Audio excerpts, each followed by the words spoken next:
Bismillahirrahmanirrahim. Assalamualaikum warahmatullahi wabarakatuh.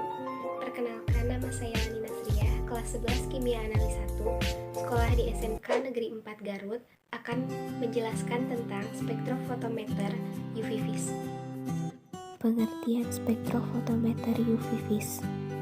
Yang pertama yaitu spektrofotometri adalah metode analisis yang didasarkan pada absorpsi radiasi elektromagnetik. Alat yang digunakan yaitu spektrofotometer yang berfungsi untuk mengukur cahaya secara spesifik. Nah, sekarang pada pengertian spektrofotometer UV vis. Spektrofotometer UV vis adalah pengukuran serapan cahaya yang menggunakan dua sumber cahaya, yakni ultraviolet dan sinar tampak atau visible. Ultraviolet memiliki panjang gelombang 190 sampai 380 nanometer, sedangkan visible atau sinar tampak memiliki panjang gelombang 380 sampai 750 nanometer.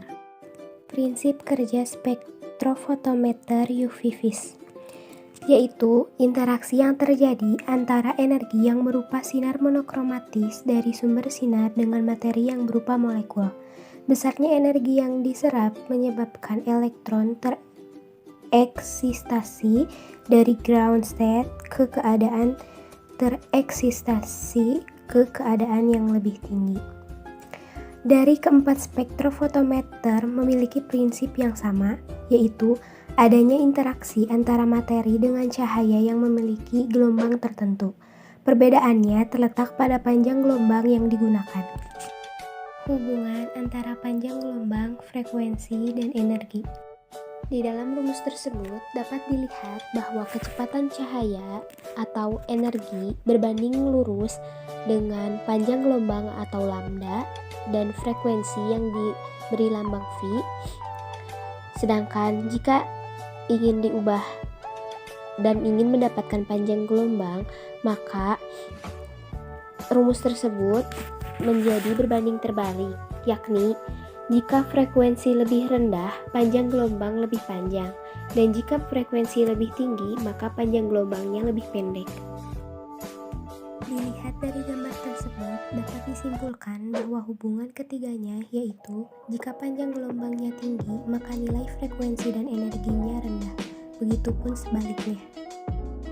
Dapat dilihat dari gambar tersebut bahwa jumlah cahaya yang masuk lebih besar dibandingkan cahaya yang diteruskan, atau jumlah cahaya yang diserap atau absorbensi lebih besar daripada cahaya yang ditransmisikan atau diteruskan, dan cahaya yang dipantulkan atau refleksi diabaikan.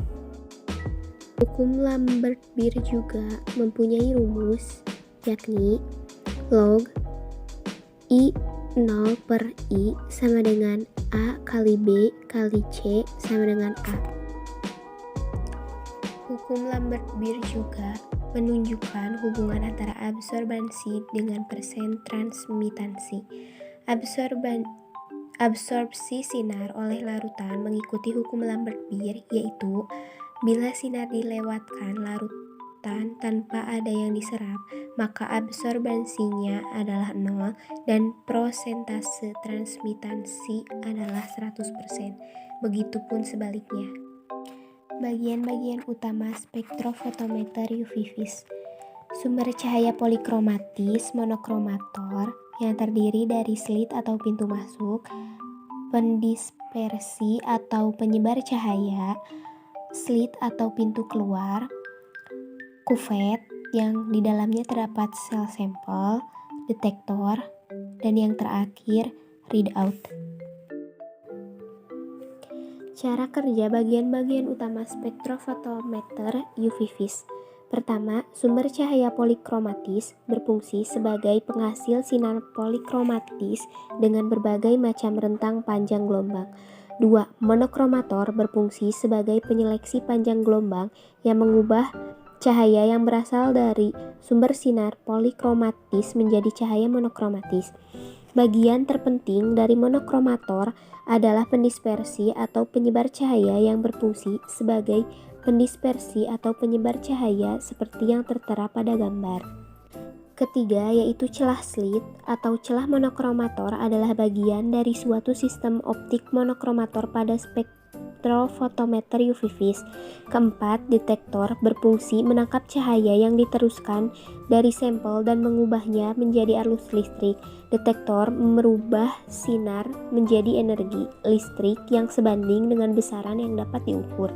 Yang kelima, yaitu readout atau recorder, merupakan suatu sistem baca yang menangkap besarnya isyarat listrik yang berasal dari detektor. Di dalam spektrofotometer UV vis terdapat kuvet. Kuvet kaca digunakan untuk pengukuran sinar tampak karena bahan kaca mengabsorpsi atau menyerap radiasi ultraviolet, yakni yang memiliki panjang gelombang 380 sampai 1100 nanometer. Kuvet silika dapat digunakan untuk pengukuran di daerah ultraviolet dan sinar tampak, yakni pada panjang gelombang 190 sampai 1100 nanometer. Kuvet berfungsi untuk menyimpan analat atau blanko atau suatu sampel yang akan diuji. Cara penentuan kadar analit dengan spektrofotometri UV vis. 1. Menyiapkan sampel untuk analisis spektrofotometri. Teknik preparasi sampel adalah bagian dari proses analisis yang sangat penting. Secara umum, proses analisis minimal mempunyai 5 langkah, yaitu sampling atau pengambilan sampel, preservasi sampel atau penyiapan atau pengawetan sampel, preparasi sampel atau penyiapan sampel, analisis, pengukuran, interpretasi data atau analisis data, dan pembuatan laporan analisis. Teknik preparasi sampel dilakukan dengan tujuan khusus untuk memisahkan analit dari matriks sampel yang sangat kompleks, memekat analisis sehingga diperoleh analit dengan konsentrasi yang lebih tinggi dari semula dan mengubah analit menjadi senyawa lain yang dapat dianalisis dengan instrumentasi yang tersedia. 2. Menguji sampel dengan spektrofotometer. 3. Mengadministrasikan dan menghitung hasil analisis kadar suatu analit. Sekian materi yang dapat saya sampaikan, semoga bermanfaat bagi kita semua, terutama bagi diri saya sendiri. Mohon maaf bila terdapat banyak kesalahan di dalam video tersebut.